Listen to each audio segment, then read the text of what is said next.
Welcome to Psychology Today, and I'm your host, Ann Morrow. Thanks for joining us. This is a show about bicycling in general and specifically about bicycle safety. I hope that Psychology Today inspires you to ride a bike and helps you to be more mindful of safety. We try to celebrate the people in our community that maybe incorporate bicycling into a career choice or an entrepreneurial endeavor, and those that just support cyclists and promote safety and support cycling as a whole. Before we meet our guests, I want to be sure and thank our crew, our diminished. We only have 2 people in the control booth, and they're going to have to work hard tonight, so we appreciate their efforts. We couldn't have a show without them. And also our producer, Northwest Bicycle Safety Council. I am the president of Northwest Bicycle Safety Council, and we're working on our 2018 season, trying to place helmets on mostly children's heads, but anyone that needs one. And important also is the fact that the helmet fit properly so that it can do the job it's designed to do. So that's what we're all about. Our guests are Michael Crabbe and Wayne Hathaway and Tammy Reynolds. So we're kind of sitting girl, boy tonight so that it looks cool. I think that we'll find out tonight that this is a nice blend of cyclists who have reached out for more challenge in their lives and in their rides. We don't want to diminish anyone's accomplishments, and the way you roll is the way you roll. If that's a ride around the block, good for you. If it's a quick trip to the store, good. But perhaps as the new year has come along, you're thinking about what can I do that's a little more challenging for me? How can I bump this up just a notch? And what might that entail? So that's what we're going to talk about, kind of setting goals and how to achieve them, and how the cyclists here tonight have accomplished those kind of same goals. So hopefully you'll learn and get some pointers. So let's get started and meet our guests. So again, here to my right, I have Michael Crabbe, and then Tammy Reynolds. I want to call her Reynolds, Tammy Reynolds, and Wayne Hathaway. And so thanks all of you for joining the show. So we're just going to run over some quick questions and get some background about all of you, and then talk about cycling and try to encourage some others. So we're going to start with a little bit of history. If you'd tell us a little bit about yourselves and like how you came to be in Portland, maybe career, whatever is kind of important. So let's start with Michael. My involvement with cycling actually started in California. I was there for many years, and it kind of came to a point where I was running and training for marathon. I lived in the South Bay area, ran up around Palos Verdes, and then having been in California for so many years in Southern California, I felt like there was a sudden urge for me to find a quality of lifestyle change. And so mid-career, I decided to come back to the Northwest.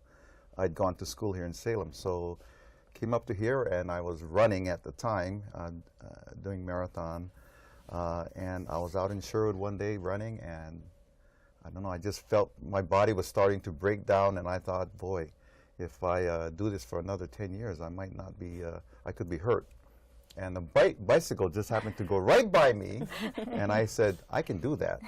And I stopped running that day, cold turkey, got on the bike the next day, and there I was riding. So that's kind of how I got into cycling. And I was a lone ranger, lone wolf, solo rider for many years. And actually I started on a really pennies, 35-pound bike, and I was climbing up Bald Peak and all that. It was kind of a mountain bike, so I thought that was fun. Wow. And I thought I was cool, but I was not on a road bike. And so I had to learn how. Eventually I had to get a real road bike. I think. You know. So Tammy, how about you? I know Tammy's been on the show before. Some of you regular viewers might remember her from our August show, and Bruce Buffington was the host. So she's kind of talked about some of this, but how did you tell us a little, give us a little history?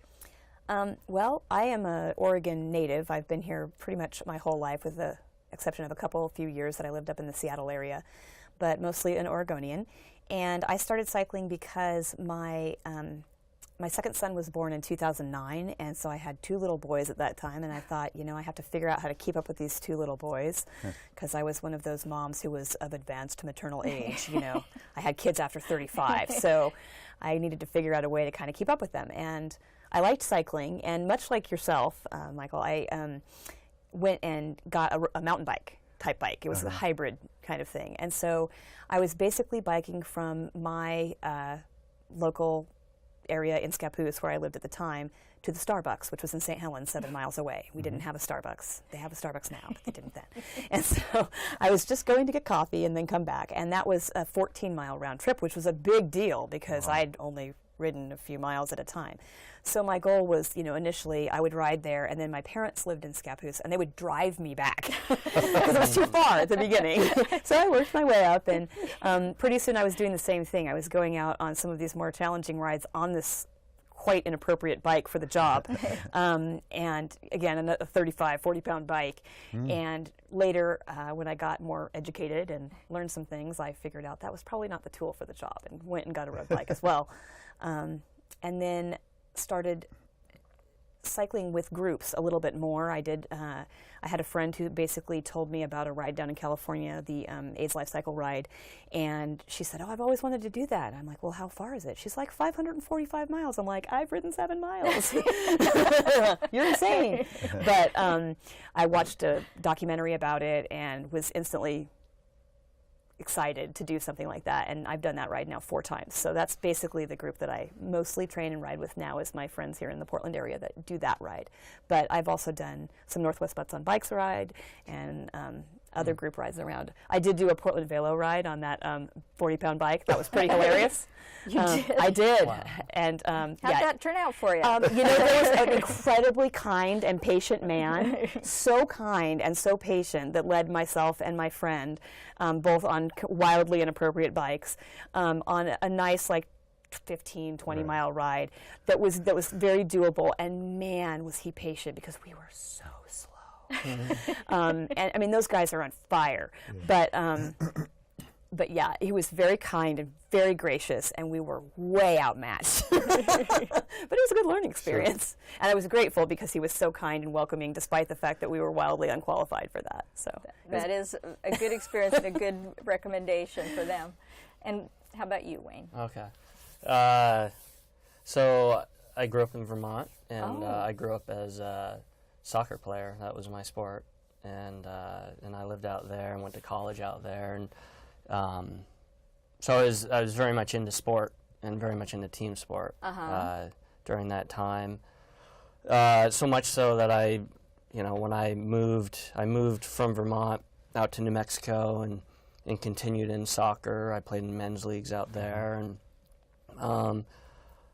then as part of my job, I moved up to Oregon in 1997, and at that time I got married in 97, and I was still pursuing some indoor soccer leagues around here, and then and doing a lot of traveling and working and career oriented, and then my daughter, who's 15 now, was born in 2002, and right around that time I started to trade the soccer time for family time, and then I didn't know I was missing sport until right around 2004. I'd started, there was the family time, and there was energy and other things, other outlets that weren't really as useful. And so that's when I started. About 2004.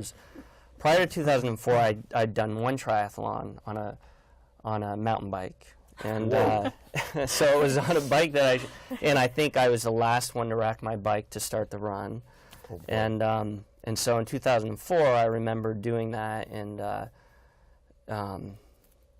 just decided, it was just a decision to pursue something that filled that desire to be a little bit more athletic and a little bit more physical, and I didn't shoot low. I shot really high, and I started really looking at triathlon and started equipping for that. And as part of that training, when I started doing that, I just noticed that the bike was my stronger sport in the swimming, biking, and running. And so as part of the training, I really spent a lot of time on the bike. And so, and at the beginning of that, there was a lot of solo riding, and which was useful for the training, but you know, I started to learn that riding with other riders that have more experience and various experience levels started to be real helpful and just encouraging, and so it's really just kind of led, you know, back in 2004. Let's see, that was sort of my entry into the sport,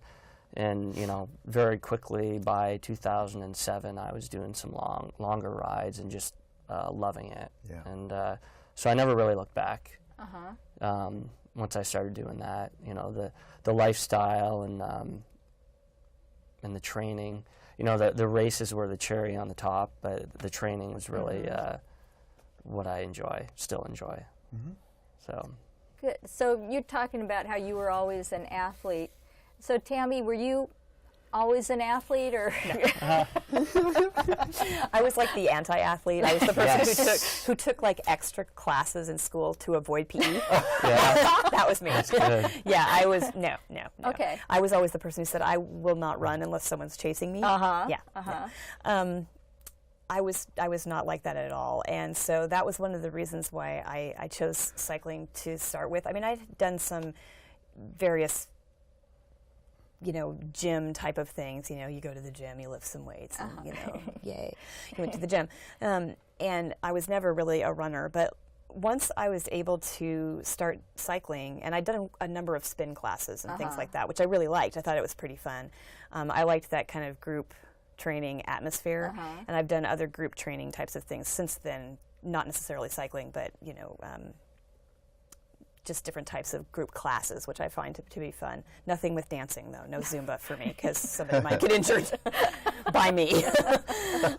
It's not pretty. So that's why I like to ride a bike. You know, my hands are in one place, my legs are in another place. They don't really have to do much together. They're pretty allocated to one area. It's safe for everyone. So it was just something that I started doing, and I had to really work my way up through it.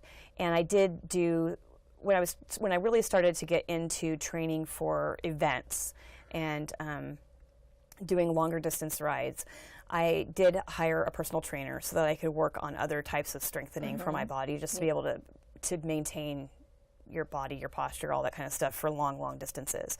I mean, nothing substitutes for sitting on the bike, because that's what you're going to be doing for 8 hours plus or whatever, depending on what you're doing. And so, you know, you develop that ability not to be sore every day on your rear end and that kind of thing. But yeah, it was something that was definitely new to me, because I mean, I played softball when I was like a 10-year-old or something, and I did do gymnastics as a little kid, but other than that, I really wasn't on any team sports. I was in drama club. Can you tell? Okay. Anyway. What surprises me? Yeah, I know, right? Yeah, it's kind of weird. Good. Yeah, so that was more of my style of stuff. So this was a new endeavor for me, and the friend of mine who got me into doing the more intensive riding, she is a former soccer player.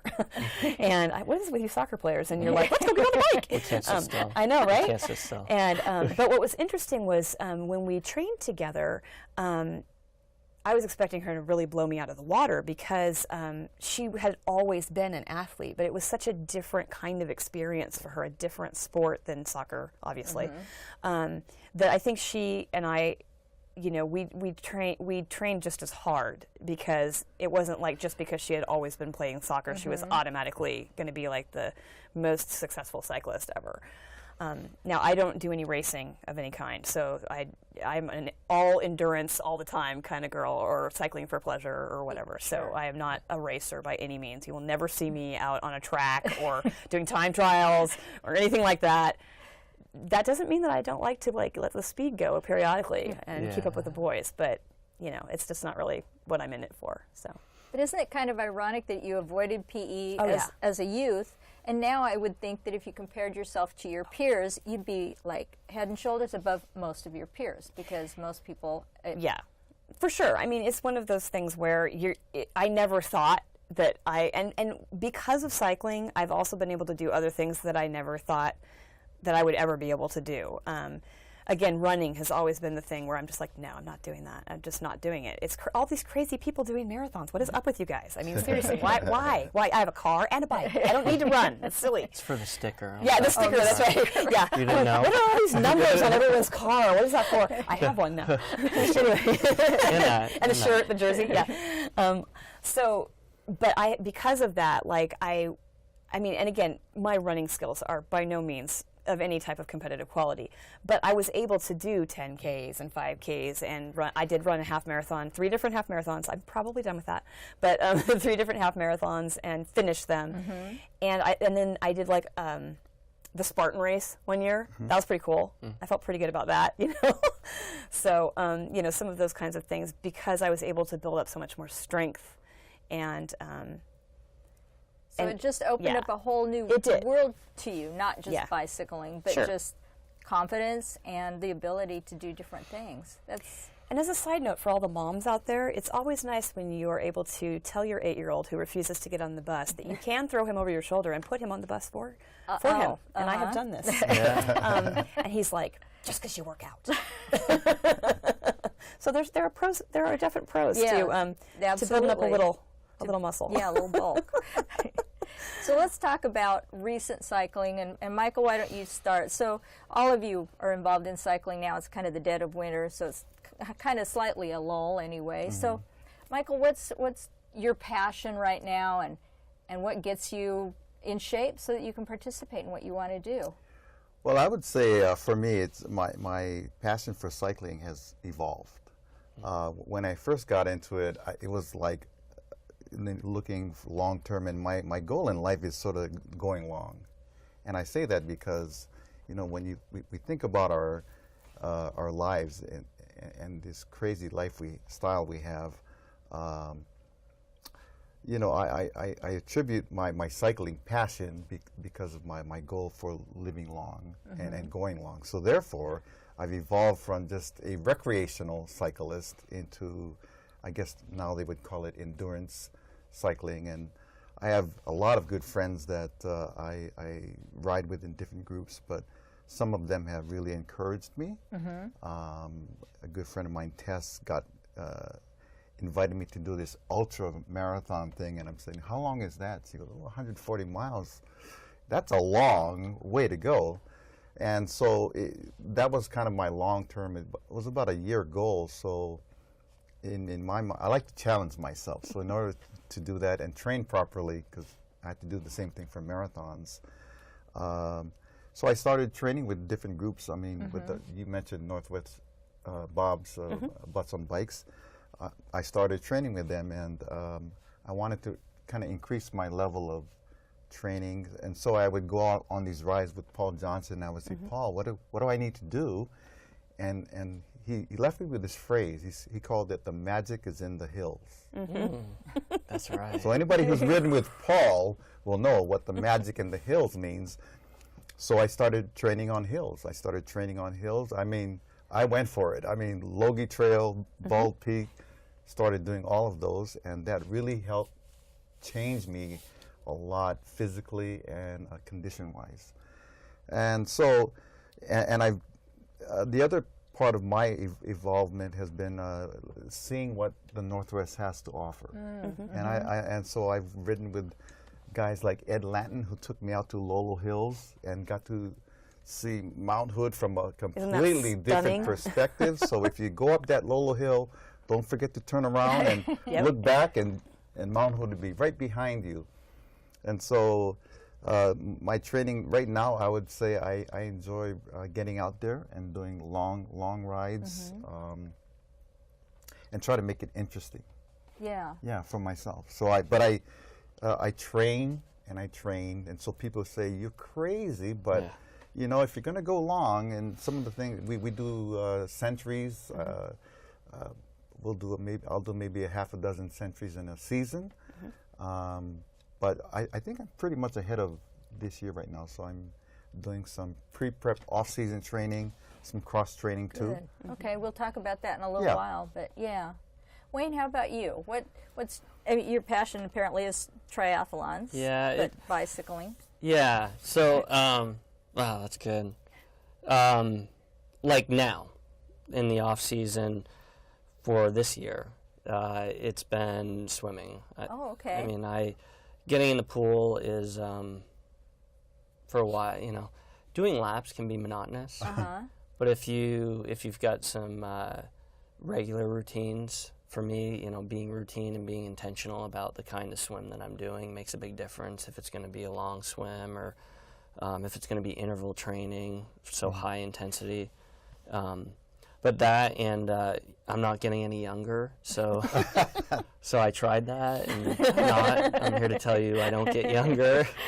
So so I implement some weight training, and I mean, there's a lot of schools of thought on what kind of weight, a lot more static versus dynamic, but I get into all of that. I try to find enough routines, either by working with other people or people that are within the same have the same passion, and try to pick up from that, and to have enough, be equipped enough to like be able to put up a routine in just a moment.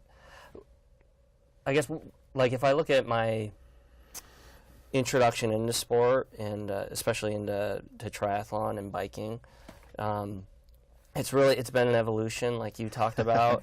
There have been seasons where winter over winter, the challenge would be go out and survive the element and be out there for a long time, and that was fun.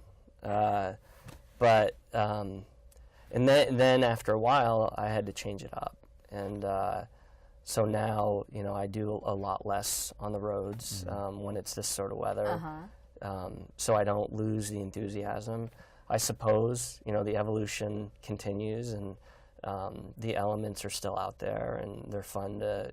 It's just fun to. It's like that.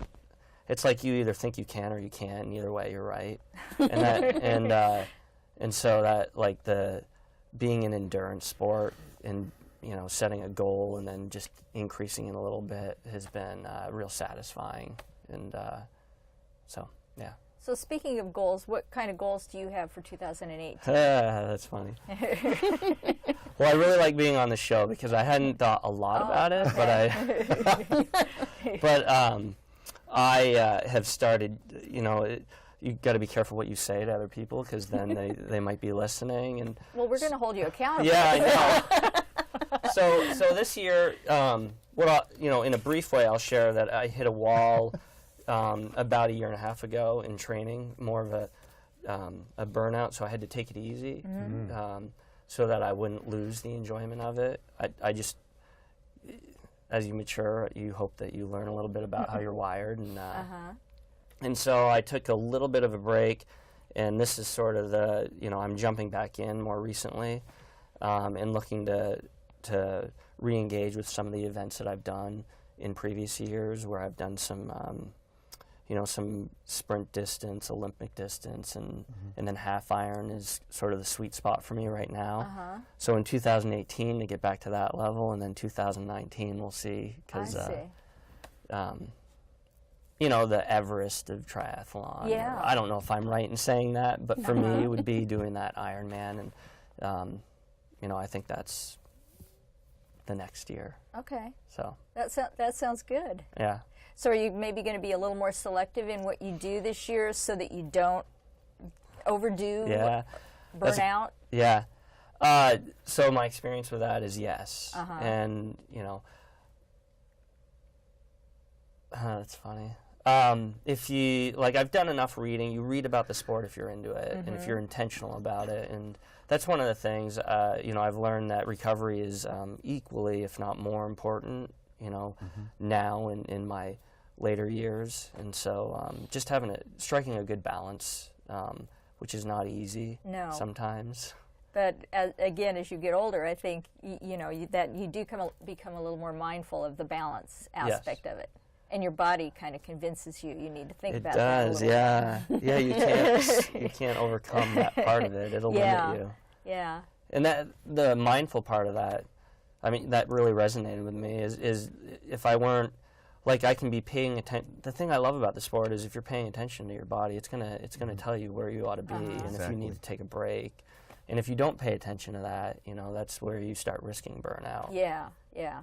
And maybe in your 20s you can play with that kind of thing a little more, but as you get older, Yeah. it doesn't work out so well. Yeah. And everything kind of falls apart. Yes. The wheels come off. The wheels come off. wheels. Nice. Tammy, how about you? Goals for this coming year? Goals for this coming year. Well, this year is one of my, we like to call it the off years for our team. We usually do the AIDS Life Cycle Ride every other year, okay. our group here in Portland. I mean, it's obviously an event that's every year. But so I did it most recently in June of 2017. And so this year I'm off from that particular event. Right. If I was training, I would already be training for it because it's the first week of June. Yeah. So we would only have 6 months. So we have, our team motto is we train in the rain. Yeah. Because we have no choice. One year I remember we actually trained, this was when I was still living in Scappoose, we trained, our first ride of the year is usually on Savi because it's really flat. And so any newbies that are joining the team are going to be pretty good, you know, with that really flat, easy ride. And it was 23 degrees on the first day that we rode. I rode in from Scappoose, and when I rode home, my Gatorade was half frozen. Gatorade. I'm like, it's not supposed to freeze. Yeah, isn't it antifreeze? Yeah, pretty much, yeah. And so it kind of is. Careful. So yeah, it's like one of those weird things that can happen. But this year, in addition to cycling, I'm also a sign language interpreter, and next year will be 30 years that I've been a sign language interpreter. And I also am a transcriber, so I transcribe college coursework for students in real time through internet, basically. So I'm in my house and I can hear their classes and I transcribe. So all of that is very hand and arm heavy, and I've been dealing with a lot of injuries over the last 4 or 5 months with my arms. It's sort of catching up to me, and so I am going to be kind of trying to rehab myself a little bit with that. So I'm kind of working on some physical stuff right now. And then I'm doing some cross training too. So I have a couple different places that I work out at, and one of them is a more like high intensity interval kind of training with rowing and running and weights. And then another one is it's one of the many different, spin gyms that are out there that I like to go to that are kind of fun to do, just, for, it gets me on a bike and I'm not by myself because it's boring to like be on the trainer in my house. I hate that. It sucks. It's like, it's not one of the fun things about cycling because like you were saying before, seeing things from a different view. I mean, I lived in Oregon my whole life, but I'd never seen Lolo Pass like it was when I rode it. Nice. And that downhill is so sweet. So just seeing all of that beauty in our state and everywhere is a totally different perspective than when you're driving down 26 or something or whatever. So you can't beat it, I don't think. So it's more of a rebuilding year for me this year, and I'll probably do some shorter rides. I believe that in July, when Seattle to Portland happens, I have a teammate who does the Seattle to Portland every year as a fundraising ride for a local Parkinson's organization because her father passed from Parkinson's. And so several of us usually ride with her, but this year she wants to do a one-day ride, and she's a killer cyclist. I mean, super, super fast. And I think that what we're going to do this year is we're going to ride it with her in one day, but we're going to split it off into legs and join her kind of relay at like 50-mile intervals. So we'll each do like 50s. Nice. And so I'm probably going to be one of the legs on that. Probably the Highway 30 leg. There you go. So, that's a cool idea. Yeah, so we're going to kind of break it up a little bit that way because she wanted to do it in one day, and most of the rest of us are like, yeah, we're good. yeah, that's a big one. Well, good for you. That sounds like you've really given it some thought. Yeah. And you're staying in the game. Michael, goals? For me this year, because I'm just coming back from a serious accident last year, I'm kind of dialing it back, but I would say for 2018 it would be a celebration of cycling. And I when I go out on some of my rides, I feel like, especially because it's on Sunday, we say, God, this is the best way to be in church. On the bike, out on the road. And when I'm with like Michelle and our friends, we did that Halloween ride. It was like, man, we just like are enjoying Portland. Especially, I went on the east side on that. We went to all the cemeteries of all the places. But it was fun because it was a bunch of people. We met a lot of new people. It was great. We had fun. We were on the roads and we were having fun. And that's the best. That's what I kind of get out of it. So I've dialed back all the recreational event rides that I would normally do. I would say my big goal for the year would be and this will be coming up in August, will be our annual Rahu ride, which is this ride. And I was introduced to that by a friend of mine, Monica and Dean, and a whole bunch of other friends, Joe. And it was just a fun group, social group of people who started this ride 10 years ago. So this will be our 10th anniversary. We're going to do it this year. It goes up around Mount Hood. It's 140 miles, over 10,000 climb all in one day, probably 12 hours on the bike minimum. But it's well supported. It's great. Great camaraderie. And I'm going to keep it simple this year.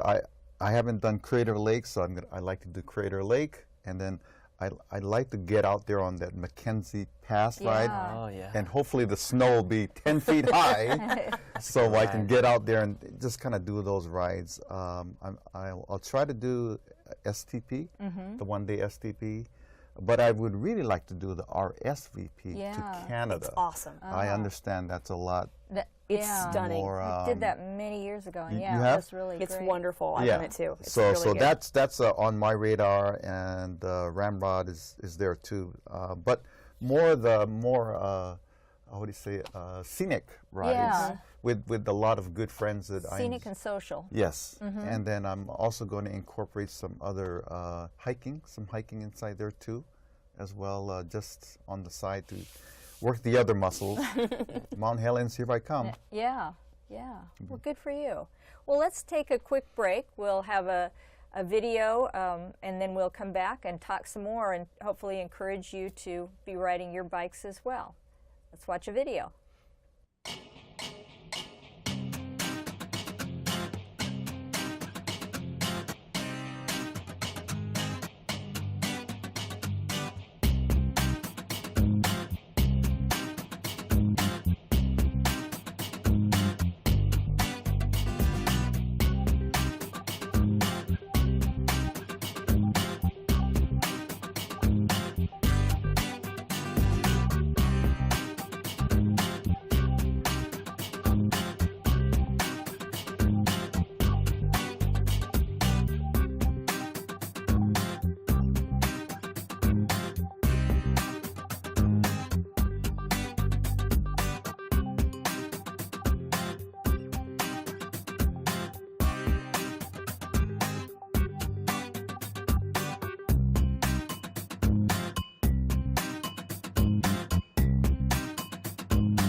All right, well, that was some footage of Beaverton Banks and Beyond Bicycle Tour.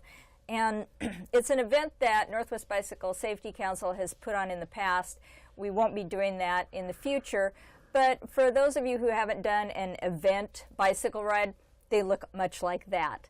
A lot of great riding, support, rest stops and food. So think about some of the other events. And so before we continue with our discussion with our guests, I do want to mention and encourage you to do some of the rides that different organizations offer starting very soon. The worst day of the year ride is February 11th. And it's got an easy family 4-mile route and a 15-mile route in Portland, and then a 42-mile route that kind of comes, I think, into Beaverton. I've not done it, but comes over the hill from Portland and comes here and goes back to Portland. So it's a little more challenging. And then Chili Hilly, I'm planning to do that. That's the last Sunday of February. So that's about 30 miles around Bainbridge Island up by Seattle. And it's Seattle Bike Club, so it's Cascade Bicycle Club's kickoff of the cycling season. So February 25th, and it's always hilly and usually pretty chilly up around Bainbridge Island. Monster Cookie, a great ride, is put on by Salem Bicycle Club, and that's April 29th this year. And it's a relatively flat metric century, so metric century being about 62 miles. And a lot of people really love that because it is so user-friendly. And then Reach the Beach is May 19th, so that's a charity ride. So you might have to pay to do the ride, and then you need to raise funds for the charity. So you kind of want to watch what the dynamics are of each event. What are you getting into? But it's a worthy cause, and a lot of people love that ride too. And Portland Wheelman's Pioneer Century is on June 2nd. So there's just a lot of different things throughout the summer, throughout the season, for you to pick from. So I encourage you to look into what all's going on. And also, we've had Carolyn Jen on the show before, and she's involved with Ride Like a Girl Cycling. It's a meetup group here locally. And so she is hosting 2 training camps, a 3-day camp in Malino in the Silver Falls area in June for beginners or experienced cyclists, and also a 4-day camp in Ashland, Oregon in August. So you can check her out on Facebook. So that would be looking at Ride Like a Girl Cycling, and you can find some information about that and just their general rides around the community on any given day. So let's get back to our guests. We've got Michael Crabbe and Tammy Richards and Wayne Hathaway joining us, and we're just talking about bicycling and how we do it, what we like to do, what we're passionate about, and how we got here. So we've talked about event rides. We just saw Beaverton Banks and Beyond, and I imagine all of you have done some kind of event ride based on our conversation. I know you have. So let's talk about preparing for that first one that you ever did, and how did that feel, and what did you do? Michael, why don't you start off? Oh boy, what an episode! I'll never forget. I had these dreams, but I'm gonna do the Tour de France, and one of my first meetup group rides was this ride up in Goldendale or somewhere out there. Eric Weisborn and Max and everybody put that ride on, and it was, I think it was like 99 miles. I'd never gone 50 miles. But I was encouraged by my friend Max. He says, well, just meet me out there. We went out, did a spin, and little did I know I was on the ride with all the hammers on that one training ride. And he said, if you can do that, you can do that other ride. So it was a pretty short window there. And I had graduated from my Penny's mountain bike to my Univega 84 model steel, and 7 gears, 21 speed, going up to Goldendale, and I could barely get up that hill. And in fact, Eric and this other guy had to nurse me up that entire hill on my Univega. Yeah. And I was spinning like crazy, going nowhere.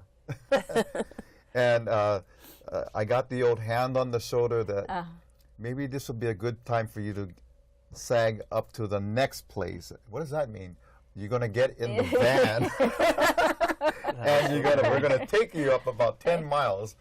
And that was very humbling. Yeah. So as a cyclist, I can tell you, if your good friend puts the hand on the shoulder, heed that warning and get in the van. And that was the last time I ever got in the van, that's for sure. So I learned my lesson. Because that was a good lesson, because I learned that I had to really train, especially for that kind of ride. 99 miles. Yeah. Never happened to me again. So, so that was what I got my start in doing that kind of ride. But I incorporate a lot of, I would say medium rides to me is like between 20 and 50 miles, but I usually go longer on the weekends for longer training rides, because worst day of the year is coming up in about a month. So I want to be ready, because going up Germantown is not fun, but hopefully the weather will be good though. Yeah, sometimes it is. Tammy, how about you? That first kind of event ride that you did? Well, the first event ride that I did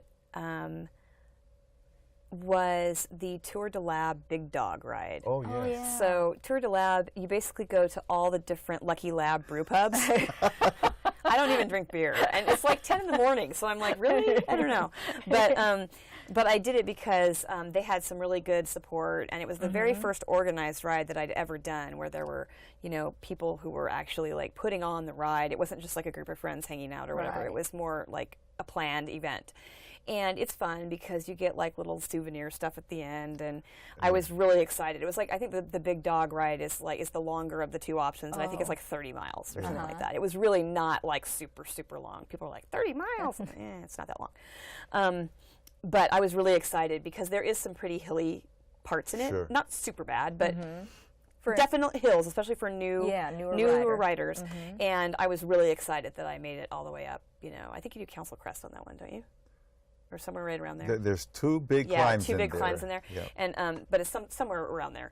And it was just really fun because you got to go to all these different little stops, and then you also saw some really nice scenery. It's at the beginning of September, I believe, and so it's still really good weather, mostly for Oregon.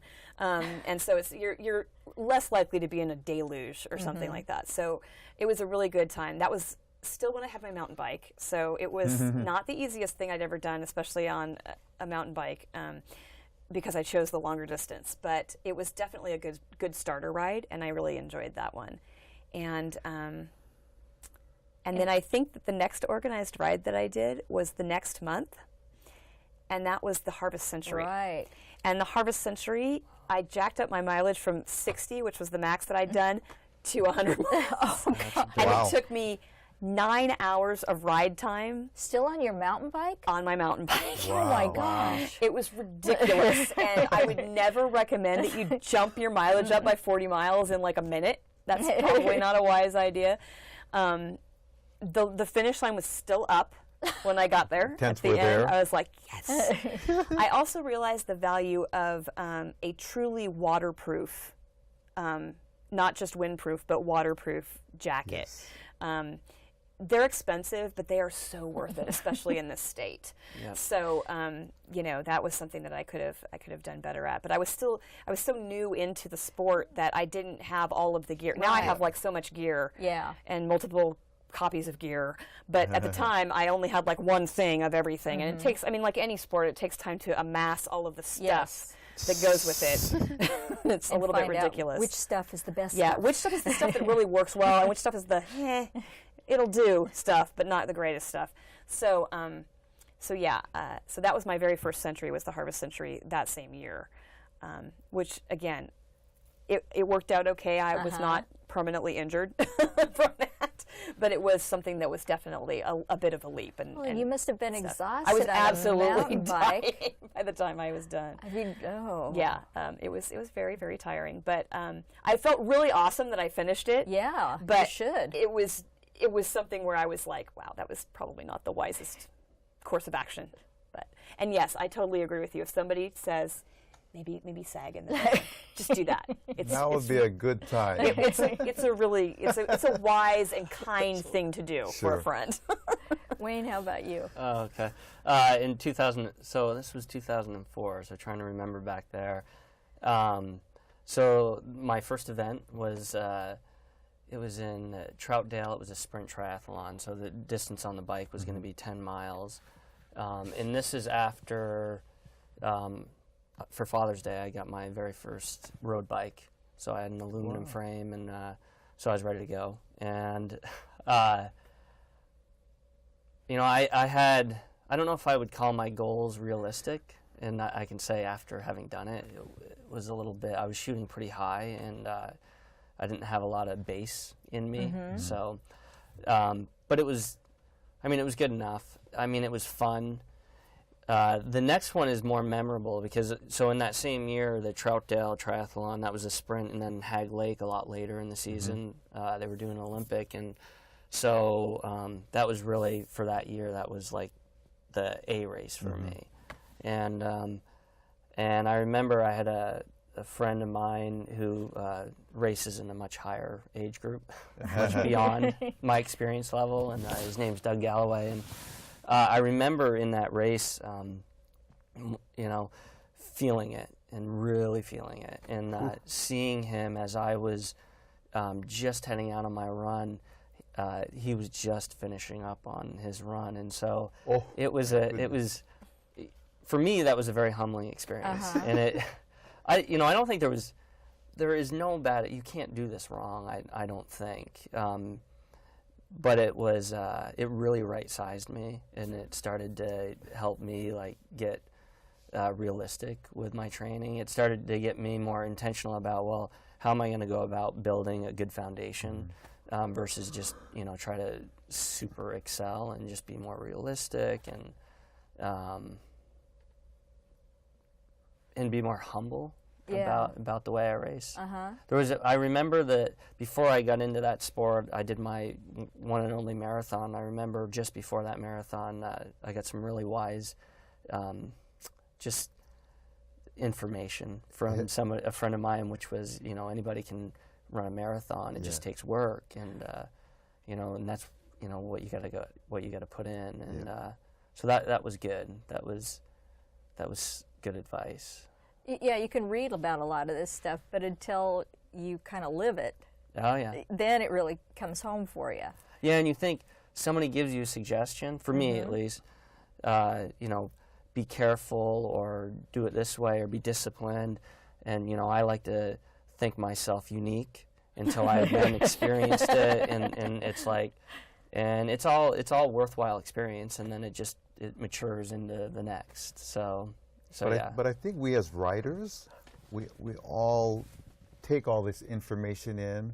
We all ride with different people, and we all gain, in some cases, wisdom or experience. It's either, absolutely. And then you have to incorporate that into your style, because I can say I would challenge myself 5 years ago, and I would be the one pulling, like you said earlier. I'd be pulling the line, or I'd be driving at the front of the pack, and now I've matured.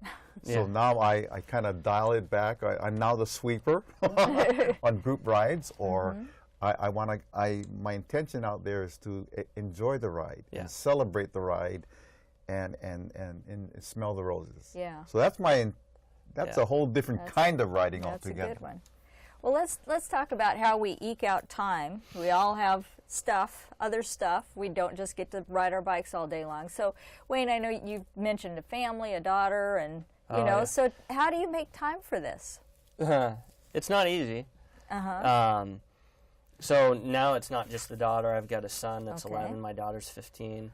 You know, when I made a decision to get into the sport, I knew that there was going to be that time component. Because at that time, I was working for a large corporation out here in Oregon.